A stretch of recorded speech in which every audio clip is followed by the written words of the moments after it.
ಏನು ಟಾಪಿಕ್ ಅಂದರೆ ಈಗ ಆಲ್ರೆಡಿ ಕರ್ನಾಟಕದ ಎಲ್ಲ ನಮ್ಮ 10ನೇ ತರಗತಿಯ ವಿದ್ಯಾರ್ಥಿಗಳು ಎಲ್ಲ ಎಕ್ಸಾಮ್ಸ್ಗಳನ್ನು ಆಲ್ರೆಡಿ ಫೇಸ್ ಮಾಡಿದ್ದಾರೆ.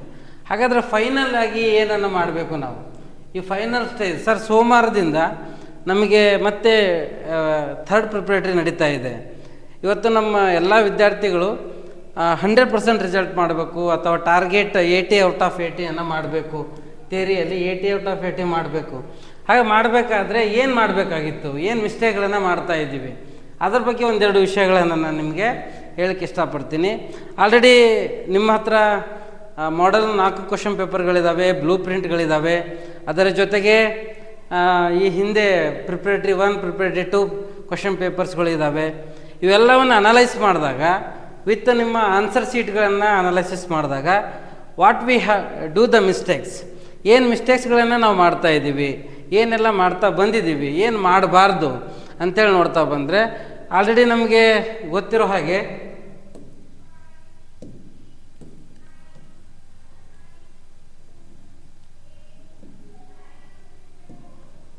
$33 ಚಾಪ್ಟರ್ಸ್ಗಳಿದ್ದಾವೆ.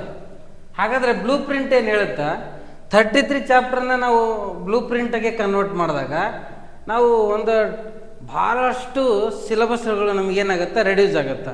ಕೆಲವೊಂದು ಚಾಪ್ಟ್ರಲ್ಲಿ 3 ಮಾರ್ಕ್ಸಿಗೆ ಮಾತ್ರ ಕ್ವಶನ್ಸನ್ನು ಓದಬೇಕಾಗತ್ತಾ, ಅದಾದ ನಂತರ ಕೆಲವೊಂದರಲ್ಲಿ 1 ಮಾರ್ಕ್ಸಿಗೆ ಮಾತ್ರ ಓದಬೇಕಾಗತ್ತಾ.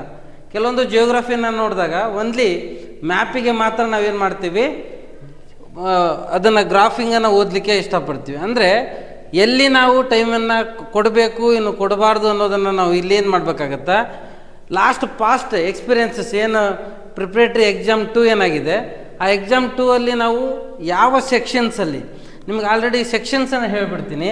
ಏನು ಸರ್ ಸೆಕ್ಷನ್ಸ್ ಅಂದರೆ ಕ್ವಶನ್ ಪೇಪರ್ ಸೆಕ್ಷನ್ಸ್ಗಳಂತೇಳಿ ನಾನು ನೋಡ್ತಾ ಬರ್ತೀವಿ. ಏನು ಕ್ವಶನ್ ಪೇಪರ್ ಸೆಕ್ಷನ್ಸ್ ಅಂದರೆ ನಿಮಗೆಲ್ಲ ಆಲ್ರೆಡಿ ಗೊತ್ತಿದೆ. ಫಸ್ಟ್ ಒನ್ ನಿಮಗೆ MCQ ಬರುತ್ತಾ, MCQ 8 ಬರುತ್ತಾ. ದೆನ್ 1 ವರ್ಡ್ ಬರುತ್ತಾ, 1 word 8 questions. Then 2 marks questions ಬರ್ತವೆ, 8 × 2 = 16. ನೆಕ್ಸ್ಟು 3 ಮಾರ್ಕ್ಸ್ ಕ್ವಶನ್ಸ್ಗಳು ಬರ್ತವೆ. ಇಲ್ಲಿ 9 ಕ್ವಶನ್ಸ್ ಬರ್ತವೆ, 9 × 3 27. ಇಲ್ಲಿ ಸಹ ನಮಗೆ ಚಾಯ್ಸಿಂಗ್ ಕ್ವಶನ್ಸ್ಗಳು ಸಿಗ್ತವೆ.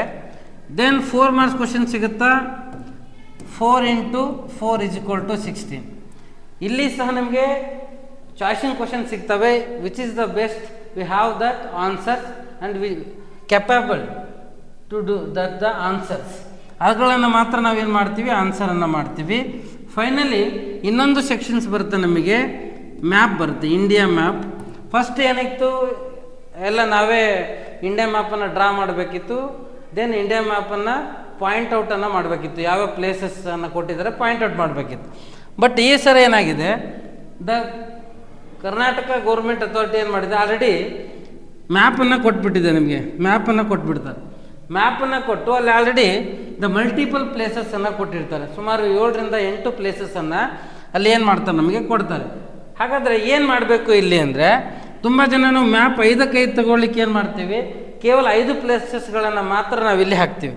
ಹಾಗಾದರೆ ಇಲ್ಲಿ ಏನು ಮಾಡಬೇಕು ನಾವು ನೀವೇ ಅಂದರೆ, ನಿಮಗೆ ಗೊತ್ತಿರುವಂಥ ಇಂಡಿಯಾ ಮ್ಯಾಪಲ್ಲಿ 5 ಪ್ಲೇಸಸ್ಗಳನ್ನು ಆ್ಯಡ್ ಮಾಡಿದ ಮೇಲೆ ಯಾವುದು ಮತ್ತೆ ನಿಮಗೆ ಗೊತ್ತಲ್ಲ ಅವೆಲ್ಲ ಪ್ಲೇಸಸ್ಗಳನ್ನು, ರಿಮೈನಿಂಗ್ 3 ಪ್ಲೇಸಸ್ಗಳನ್ನು ನೀವೇನು ಮಾಡಿರಿ, ಪಾಯಿಂಟನ್ನು ಮಾಡಿರಿ. ಪಾಯಿಂಟ್ ಮಾಡಿದಾಗ ಏನಾಗುತ್ತಾ, ಕಂಪ್ಲೀಟಾಗಿ ಸಮ್ಟೈಮ್ಸ್ ಯಾವುದಾದ್ರೂ ದ ಲೈನ್ ಮಿಸ್ ಆಗಿ ಒಂದು ಮೈನಸ್ ಆಯಿತು ಅಂದರೆ ಅಲ್ಲಿ ಏನಾಗುತ್ತೆ, ನಿಮಗೆ ಈ ರಿಮೈನಿಂಗ್ 3 ನಾವೇನು ಹಾಕಿರ್ತೀವಿ ಅಲ್ಲಿ ಏನಾಗುತ್ತೆ, ಅದು ಕನ್ಸಿಡರ್ ಆಗುತ್ತಾ. The evaluator also the given the each 1 marks. ಅವಾಗ ಏನಾಗುತ್ತಾ, ನಿಮ್ದೇನಾದರೂ 79 ಆಯಿತು, ಅಲ್ಲಿ ಬಂದು ಎಲ್ಲರೂ ಒಂದು ಮ್ಯಾಪಲ್ಲಿ ಮಿಸ್ಟೇಕ್ ಆಯಿತು ಅಂದ್ರಾಗ the good evaluator can bring that which is the correct map. ಇಲ್ಲಿದ್ದ ಏನು ಮಾಡ್ತಾನೆ, ಇಲ್ಲಿ ತಗೊಳ್ಕೊಳ್ಳುವಂಥದ್ದನ್ನು ನೋಡ್ತೀವಿ. ಇದಿಷ್ಟು ಸೆಕ್ಷನ್ಸ್ಗಳಲ್ಲಿ ಈಗ ನಾವು ಸ್ಮಾರ್ಟ್ ವರ್ಕ್ ಏನು ಮಾಡಬೇಕು ಅಂದರೆ, ನಿಮಗೆಲ್ಲ ಆಲ್ರೆಡಿ ಈ ಕ್ವಶನ್ಸನ್ನು ಆಲ್ರೆಡಿ ಸುಮಾರು ನಿಮ್ಮ ಸ್ಕೂಲ್ಗಳಲ್ಲಿ ಅಥವಾ ಎಲ್ಲ ಕಾಲೇಜ್ಗಳಲ್ಲಿ ಏನು ಮಾಡಿದ್ದಾರೆ, ಎಕ್ಸಾಮ್ಸ್ 1 ವರ್ಡ್ 2 ವರ್ಡು 3 ವರ್ಡು ಕಂಪ್ಲೀಟಾಗಿ ಓದಿದ್ದೀವಿ.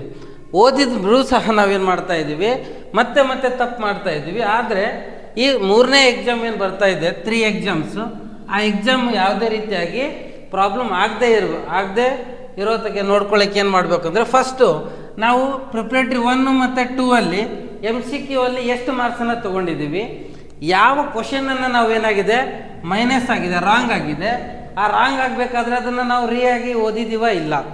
ದೆನ್ ಸೇಮ್ ಜಾಸ್ತಿ ನಾವೇನು ಮಾಡ್ತೀವಿ, ಇಲ್ಲಿನೂ ಆಪ್ಷನ್ಸ್ ಇರ್ತವೆ MCQ ಅಲ್ಲಿ, ನಾವು ಅದನ್ನು ಜಸ್ಟ್ ಚಾಯ್ಸಿಂಗನ್ನು ಮಾಡ್ಕೊಳ್ತೀವಿ. ಬಟ್ ಒನ್ ವರ್ಡಲ್ಲಿ ಏನು ಮಾಡ್ತಾ ಇದ್ದೀವಿ ನಾವು, ಲಾಸ್ಟ್ ಟೈಮ್ ಒಂದು ಕ್ವಶನ್ ಬಂದಿತ್ತು ನಮಗೆ ಸಿವಿಲ್ ಕೋರ್ಟ್ ಬಗ್ಗೆ, ಅದನ್ನೇ ಯಾರು ಇಂಟ್ರೊಡ್ಯೂಸ್ ಮಾಡಿದ್ರು ಹೇಗೆ ಅಂತೇಳಿ, ಈ ಥರ ಏನು ಬರ್ತಾಯಿತ್ತು ಅಂದ್ರೆ ನಿಮಗೆ ಇಲ್ಲಿ ಏನಾಗುತ್ತಾ ಅಪ್ಲೈಡ್ ಕ್ವಶನ್ಸ್ ಅಂಥೇಳಿ ಬರ್ತಾವೆ. ಸ್ವಲ್ಪ ಇಲ್ಲಿ ಸಹ ನಾವೇನು ಮಾಡಬೇಕಾಗತ್ತಾ ಒನ್ ವರ್ಡನ್ನು ಆ ಚಾಪ್ಟ್ರಿಗೆ ಸಂಬಂಧಪಟ್ಟಂಗೆ ಲೈನ್ ಬೈ ಲೈನ್ ಮಾಡಬೇಕಾಗತ್ತೆ. ಸ್ವಲ್ಪ ಓದಿದ್ರೆ ಇಲ್ಲಿ ಸಹ 8 ಔಟ್ ಆಫ್ 8 ನಾವು ಇಲ್ಲಿ ತಗೋಬೋದು.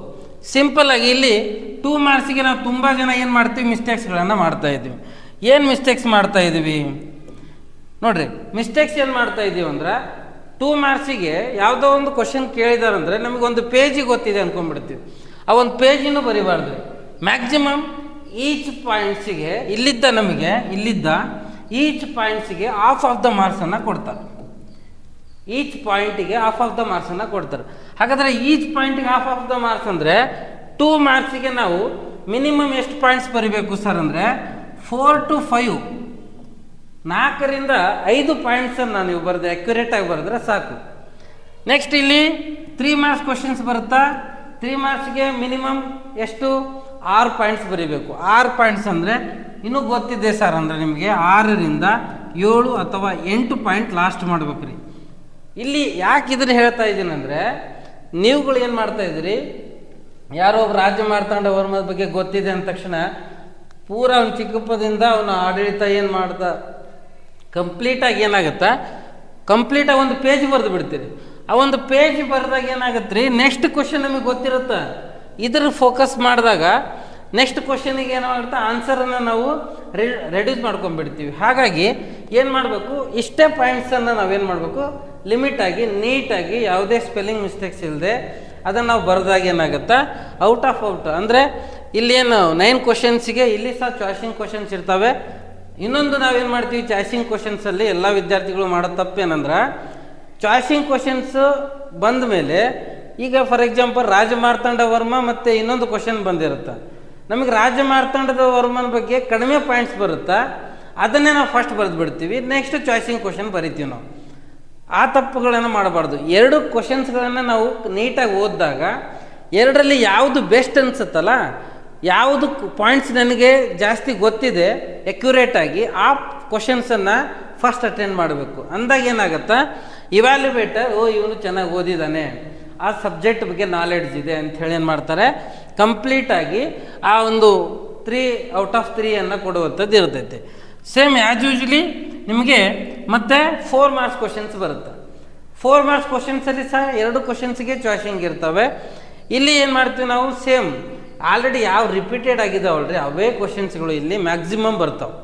ಎಲ್ಲಿ SA1 ಆಮೇಲೆ ಅದಾದ ನಂತರ practice paper 1, practice paper 2, then 4 model ಪೇಪರ್ಗಳನ್ನು ನಾವು ಟ್ಯಾಲಿ ಮಾಡಿದಾಗ ಮೋಸ್ಟ್ ಆಫ್ ದ ಕ್ವಶನ್ಸ್ಗಳನ್ನು ನಾವೀಗ ಪ್ರಿಪ್ರೇಟರಿ 2 ಅಲ್ಲಿ ನೋಡಿದಾಗ ಸೋಷಿಯಲ್ ಸೈನ್ಸಲ್ಲಿ ಆಲ್ಮೋಸ್ಟ್ ಅಲ್ಲಿ ರಿಪೀಟೆಡ್ ಕ್ವಶನ್ಸ್ಗಳು 2 ರಿಂದ 3 ರಿಪೀಟೆಡ್ ಕ್ವಶನ್ಸ್ಗಳು ಬಂದಿರುವಂಥದ್ದು ನೋಡಿದ್ದೆವು.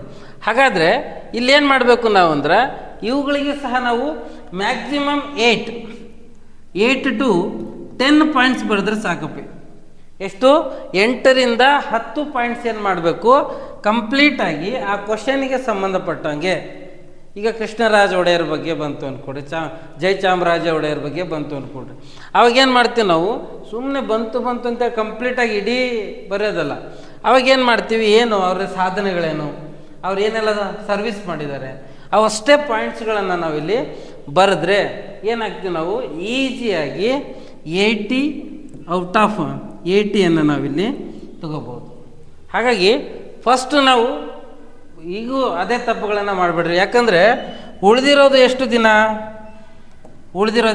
ಅಂದರೆ ಓನ್ಲಿ 24 ಡೇಸ್. ಆಲ್ರೆಡಿ ಇವತ್ತಿಗೆ ಏನಾಗುತ್ತೆ, ಒಂದಿನ ಹೋಗಿಬಿಡುತ್ತೆ. ಇನ್ನು ಉಳಿದಂತಹ ಎಕ್ಸಾಮ್ ಹಿಂದಿನ ದಿನ ಓದಲ್ಲ ನಾವು ಅಂದರೆ ನಮಗೆ ನೆನಪಿರಲಿ, ಈ ಒಂದು ವಾರ ಎಕ್ಸಾಮಿಗೆ ಹೋಗ್ಬಿಡುತ್ತಾ, ಎಷ್ಟು ದಿನ ಹೋಗ್ಬಿಡುತ್ತಾ, 23 ರಿಂದ 28 ಒಂದು ವಾರ ಹೋಗಿಬಿಡುತ್ತೆ ರೀ. ಆ ಕಡೆ ಮತ್ತು ಸಾಟರ್ಡೆ ಸಂಡೇ 2 ದಿನ 8 ದಿನ ಹೋಗ್ಬಿಡುತ್ತೆ. ರಿಮೈನಿಂಗ್ ಆ ಕಡೆ 10 to 12 ಡೇಸ್ ಮಾತ್ರ ಅಲ್ಲಿ ಏನು ಆಗ್ತದೆ ನಮಗೆ ಇನ್ನು ಏನೋ ಒಂದು ಪ್ರೂವ್ ಮಾಡಲಿಕ್ಕೆ, ಏನೋ ಆಗಿರುವಂಥ ತಪ್ಪುಗಳನ್ನು ತಿದ್ಕೊಳ್ಳಿಕ್ಕೆ ಅಂತೇಳಿ ಕೆಲವಷ್ಟು ಸ್ವಲ್ಪ ದಿನಗಳಿದೆ. ಹಾಗಾಗಿ ಈ ಒಂದು ಮೆಥಡ್ ಪ್ರಕಾರ ಯಾವ ಸೆಕ್ಷನ್ನಲ್ಲಿ ನಾವು ವೀಕ್ ಇದ್ದೀವಿ, 1 ವರ್ಡಲ್ಲಿದ್ದೀವೋ ಅಥವಾ MCQ ಅಲ್ಲಿದ್ದೀವೋ 2 ವರ್ಡ್ಸಲ್ಲಿದ್ದೀವೋ, ಎಲ್ಲಿ ವೀಕ್ ಇದ್ದೀವಿ ಅನ್ನೋವಂಥದ್ದನ್ನು ನಮಗೆ ನಾವೇ ಫೈಂಡ್ ಔಟ್ ಮಾಡಿಕೊಂಡು ಏನು ಮಾಡೋಣ, ಇಲ್ಲಿ ನೋಡೋಣ. ಸರ್ ಲಾಸ್ಟಿಗೆ ಬಂದುಬಿಡೋಣ. ಎಲ್ಲಿಗೆ? ಇಷ್ಟೆಲ್ಲ ಸೇರಿ 75 ಮಾರ್ಕ್ಸಿಗೆ ಬರೆದುಬಿಡ್ತೀವಿ. ಉಳಿದಿದ್ದಿನ್ನೂ ಎಷ್ಟು? 5 ಮಾರ್ಕ್ಸ್. ಆಗಲೇ ಹೇಳ್ದಂಗೆ ಭಾಳಷ್ಟು ಈಜಿ ಕ್ವಶನ್ಸ್ ಬರುತ್ತೆ. ಅವು ಆಲ್ರೆಡಿ ನೀವೇನು ಮಾಡೆಲ್ ಕ್ವಶನ್ ಪೇಪರು ಮತ್ತು ಪ್ರಾಕ್ಟೀಸ್ ಪೇಪರ್ 1 ಪ್ರಿಪರೇಟರಿ 2 2 ಪೇಪರಲ್ಲಿ ಏನು ಮ್ಯಾಪ್ಗಳಿದ್ದಾವೆ ಇಷ್ಟೇ ನೀವು, ಅಥವಾ ನಿಮ್ಮ ಟೀಚರ್ಸ್ಗಳು ಇದೇ ಇಂಪಾರ್ಟೆಂಟ್ ಅಂತ ಹೇಳಿರ್ತಾರೆ. ಆ ಇಂಪಾರ್ಟೆಂಟ್ ಅಂತ ಹೇಳಿರುವಂಥ ಮ್ಯಾಪ್ಗಳನ್ನೇ ನೀವು ಕರೆಕ್ಟಾಗಿ ಪ್ರಾಕ್ಟೀಸ್ ಮಾಡಿದ್ದೇ ಆಯ್ತಂದ್ರೆ ಭಾಳ ಈಸಿಯಾಗಿ 6 ಸಬ್ಜೆಕ್ಟ್ಗಳಲ್ಲಿ ಅತಿ ಈಜಿಯೆಸ್ಟ್ ಸ್ಕೋರಿಂಗ್ ಸಬ್ಜೆಕ್ಟ್ ಯಾವುದಪ್ಪ ಅಂದ್ರೆ ಅದು ಸೋಷಿಯಲ್ ಸೈನ್ಸ್. ಬೇಕಾದಾಗ ಅವ್ರು ಹೆಂಗೆ ಕ್ವಶನ್ ಕೇಳಿದ್ರು ಏನೋ ಒಂದು ಬರಿತೀವಿ ಅನ್ನೋ ಕಾನ್ಫಿಡೆನ್ಸ್ ಕೊಡುವಂಥ ಸಬ್ಜೆಕ್ಟ್ ಯಾವುದಪ್ಪ ಅಂದ್ರೆ ಅದು ಸೋಷಿಯಲ್ ಸೈನ್ಸ್. ಹಾಗಾಗಿ ಇನ್ನೂ ಏನೇ ಸಣ್ಣ ಮಿಸ್ಟೇಕ್ಸ್ಗಳಿದ್ದರೂ ನಿಮ್ಮ ಟೀಚರ್ಸ್ಗಳನ್ನು ಹೋಗಿ ರೆಫರೆನ್ಸ್ ಮಾಡಿರಿ. ಯಾಕಂದ್ರೆ ಒಂದು 10th ಸ್ಟೆಪ್ಪನ್ನು ದಾಟಲಿಕ್ಕೆ ನಾವು 10 ವರ್ಷಗಳ ಕಾಲ ಓದಿರ್ತೀವಿ. ನಮ್ಮ ಕುಟುಂಬದವರು ನಮಗಾಗಿ ಏನೋ ಒಂದು ಕನಸನ್ನು ಕಂಡಿರ್ತಾರೆ. ಮುಂದಿನ ನಿಮ್ಮ ಎಜುಕೇಷನ್ಗೋಸ್ಕರ ಅಥವಾ ನಿಮ್ಗೆ ಯಾವುದೋ ಒಂದು ಕಾಲೇಜಲ್ಲಿ ಫ್ರೀ ಎಜುಕೇಷನ್ ಸಿಗಲಿಕ್ಕೆ, ಫೈನಾನ್ಷಿಯಲ್ ಸಪೋರ್ಟ್ ಮಾಡಲಿಕ್ಕೆ ಯಾರೂ ಬರಲ್ಲಪ್ಪಿ, ನಿಮ್ಮದು ಮಾರ್ಕ್ಸ್ ಮಾತ್ರ ಬರುತ್ತಾ. ದಟ್ಸ್ ವೈ ನೀವು ಏನು ಮಾಡ್ಬೇಕಾದ್ರೆ ಟೈಮನ್ನು ಮ್ಯಾನೇಜ್ ಮಾಡಿರಿ, ಮಲ್ಟಿಪಲ್ ಟೈಮ್ ಮಾಡ್ಕೊಳ್ರಿ, ಟ್ರಿಪಲ್ ಟೈಮನ್ನು ಮಾಡ್ಕೋಬೇಕು ಓದೋದು. ಕ್ವಿಕ್ ರಿವಿಷನನ್ನು ಮಾಡಿರಿ, ಸ್ಮಾರ್ಟ್ ವರ್ಕನ್ನು ಮಾಡಿರಿ.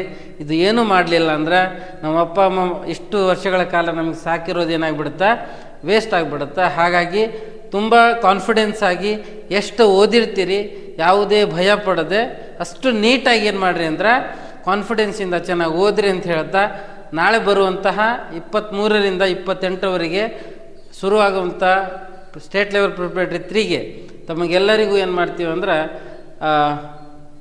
ಶುಭೋದಯವನ್ನು ಕೊಡ್ತಾ, ಮುಂದಿನ ತರಗತಿಯಲ್ಲಿ ನಿಮಗೆ ಎಲ್ಲ ಏನು ಬ್ಲೂ ಪ್ರಿಂಟ್ ವೈಸ್ ಒಂದು ಕ್ಲಾಸಸನ್ನು ರೆಡಿ ಮಾಡ್ಕೊಂಡಿದ್ದೀವಿ.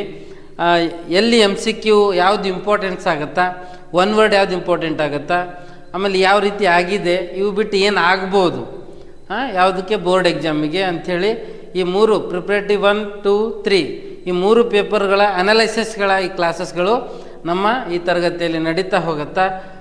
ಮರಿಬೇಡ್ರಿ, ನಿಮ್ಮ ಒಂದು ರಿಸಲ್ಟ್ ನಿಮ್ಮ ಕುಟುಂಬದ ಗೌರವವನ್ನು ಕಾಪಾಡುತ್ತಾ, ನಿನ್ನ ಗೌರವವನ್ನು ಹೆಚ್ಚಿಸುತ್ತಾ, ನಿಮ್ಮದೇ ಆದಂತಹ ಒಂದು ಪ್ರಪಂಚವನ್ನು ಸೃಷ್ಟಿ ಮಾಡಿಕೊಡುತ್ತಾ ಅಂತ ಹೇಳ್ತಾ, ಈ ಒಂದು ತರಗತಿ ನಿಮಗೆ ಉಪಯುಕ್ತ ಆಗಿದೆ ಅಂದ್ಕೊಂಡಿದ್ದೀನಿ. ಒಂದು ಫೀಡ್ಬ್ಯಾಕು. ತುಂಬ ಧನ್ಯವಾದಗಳು. ಹೆಚ್ಚಿನ ತರಗತಿಗಳಿಗಾಗಿ ನಮ್ಮ ಯೂಟ್ಯೂಬ್ ಚಾನಲನ್ನು ಸಬ್ಸ್ಕ್ರೈಬ್ ಮಾಡಿ, ಶೇರ್ ಮಾಡಿ, ಲೈಕ್ ಮಾಡಿ ಅಂತ ಹೇಳ್ತಾ ಇಲ್ಲಿಗೆ ನಮಸ್ಕಾರ.